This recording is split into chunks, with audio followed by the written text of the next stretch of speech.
Imagina un horizonte cubierto por una neblina pesada, no de frío, sino de desesperación. El aire está cargado con el eco de los llantos apagados y el crujir de huesos marchitos, no por edad, sino por hambre. Esto no es una pintura de una tragedia ficticia, es la realidad de Rusia tras el caos de la revolución de 1917 y la guerra civil que siguió.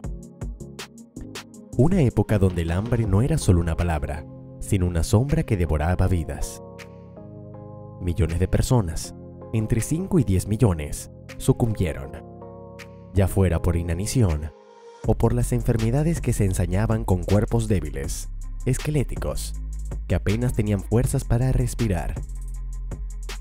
Pero el verdadero horror, el que hiela la sangre y desafía cualquier noción de humanidad, fue lo que algunos hicieron para sobrevivir. La Revolución Rusa había prometido un futuro brillante, una tierra para todos, igualdad, una utopía socialista. Pero la realidad fue brutalmente distinta. La Primera Guerra Mundial había dejado al país devastado, con más de 2 millones de soldados muertos y casi 5 millones heridos. La revolución y la posterior guerra civil solo añadieron más cadáveres a una tierra que ya estaba saturada de muerte. El transporte ferroviario, esencial para mover alimentos, estaba prácticamente inoperativo. Más del 80% de las vías no funcionaban, bloqueando cualquier esperanza de distribuir lo poco que quedaba en los almacenes. Las ciudades se hundían en la desesperación y en el campo. Los campesinos, ya agotados, eran despojados de sus granos y semillas por el gobierno bolchevique. No les quedaba nada, ni siquiera la esperanza. Los bolcheviques, liderados por Lenin, implementaron políticas que parecían diseñadas para destruir el poco sustento que quedaba. Las tropas del Ejército Rojo requisaban alimentos sin compensación, dejando a las familias sin nada. Ni siquiera las semillas, esenciales para el próximo año, se salvaron. Imagina mirar tus tierras y saber que, aunque trabajes de sol a sol, no podrás alimentar a tus hijos. Muchos campesinos dejaron de sembrar. ¿Para qué trabajar si el fruto de tu esfuerzo será arrebatado? El gobierno acusó a los kulaks, campesinos ricos, de esconder grano, pero la verdad era que no había nada que esconder. En lugar de abordar la crisis con empatía, el gobierno respondió con más represión, enviando ejércitos de comida para confiscar hasta el 90% de lo producido. La sequía de 1921 fue el golpe final. El suelo se volvió un páramo seco, las cosechas murieron antes de crecer, y la lluvia, que alguna vez había sido un regalo de los cielos, simplemente no llegó. Lo que quedaba de la cosecha apenas alcanzaba la mitad de lo que el país producía antes de la guerra. En las ciudades, la gente esperó en vano por trenes que nunca llegaron. En los campos, los campesinos se enfrentaron al dilema más oscuro de la humanidad: ¿cómo alimentar a tus hijos cuando no hay nada para comer? Los relatos que emergen de esta época son insoportablemente brutales. Personas comían cortezas de árboles, hojas, arcilla e incluso estiércol. Cuando eso no fue suficiente, la desesperación los llevó a actos que desafían cualquier moralidad. El canibalismo dejó de ser un tabú y se convirtió en una cuestión de supervivencia. En la región del Volga, los cuerpos de los muertos eran desenterrados para ser consumidos. Hay historias de padres que sacrificaron a un hijo para alimentar a los otros. En una fotografía desgarradora, un niño ucraniano se sienta en una bañera con una mirada vacía, sin vida. Había matado y comido a su hermano menor. Esto no es solo un hecho histórico, es una herida abierta en la conciencia humana. El comercio de carne humana se volvió una realidad en los mercados clandestinos. Los rumores de salchichas hechas con cadáveres humanos se propagaron, y las autoridades cerraron al menos 10 carnicerías que vendían restos de personas.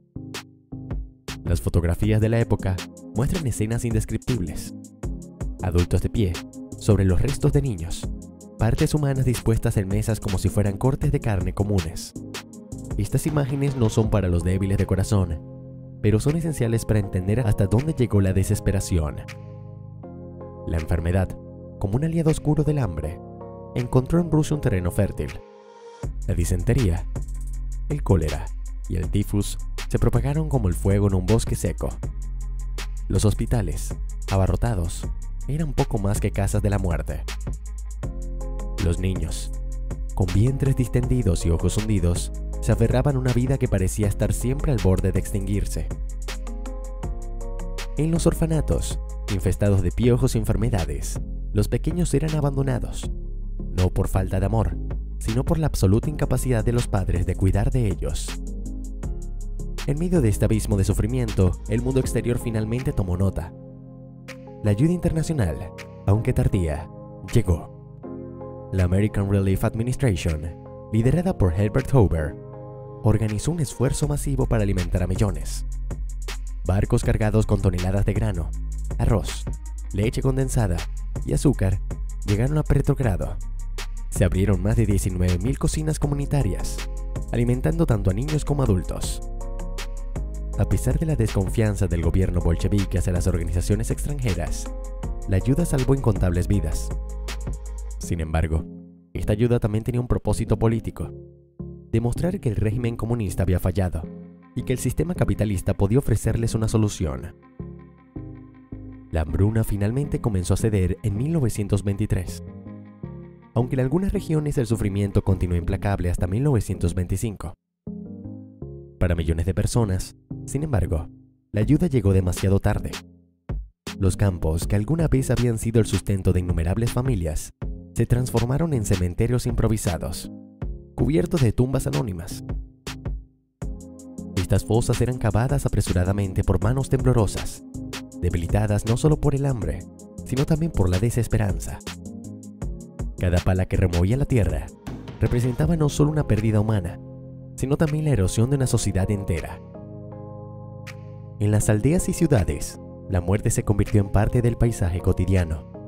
Era tan frecuente que, en un giro sombrío de la realidad, aquellas familias que lograban sobrevivir intactas eran vistas con sospecha. ¿Cómo era posible que no hubieran perdido a nadie? Se asumía automáticamente que estaban escondiendo comida, lo que las convertía en objetivos de saqueos brutales. Grupos desesperados irrumpían en hogares, buscando cualquier rastro de alimento, cualquier indicio de supervivencia. En muchos casos, ni siquiera se encontraba nada, pero el simple acto de saquear servía como una válvula de escape para la rabia y la impotencia colectiva. La hambruna no solo devastó cuerpos, desintegró también los lazos de confianza que mantenían unidas a las comunidades. Detente un momento y piensa, ¿qué tan lejos estamos realmente de que una tragedia como esta se esté viviendo en algún rincón del mundo? Reflexionar sobre el pasado nos da la oportunidad de actuar en el presente. Deja tu comentario y juntos hagamos eco de esta historia para alzar la voz en contra del hambre y la injusticia. Aunque estos eventos ocurrieron hace un siglo, el hambre sigue siendo un flagelo en nuestro mundo moderno.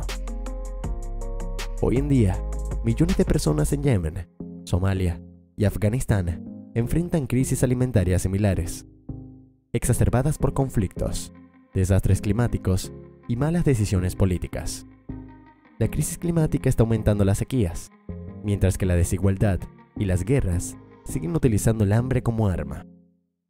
Lo más inquietante es que, como Rusia en los años 20, muchas de estas crisis no son inevitables, son fabricadas, producto de decisiones humanas. La hambruna rusa no fue solo una tragedia histórica, fue un recordatorio brutal de lo que sucede cuando fallan las estructuras sociales y políticas. Pero también es una advertencia para el presente. Si permitimos que la indiferencia y la codicia dicten nuestras políticas, estamos destinados a repetir los errores del pasado. Las imágenes de niños esqueléticos, de mercados de carne humana, de familias que sacrificaron todo, no deberían ser solo una lección de historia, sino un llamado a la acción. El hambre no discrimina, ataca a los más vulnerables, pero nuestras acciones, o la falta de ellas, sí lo hacen. ¿Estamos preparados para enfrentar este desafío?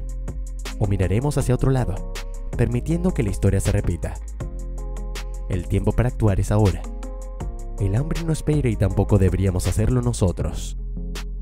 Si te quedaste hasta el final es porque sientes la misma pasión que nosotros por esos ecos de la historia que siguen resonando en el presente.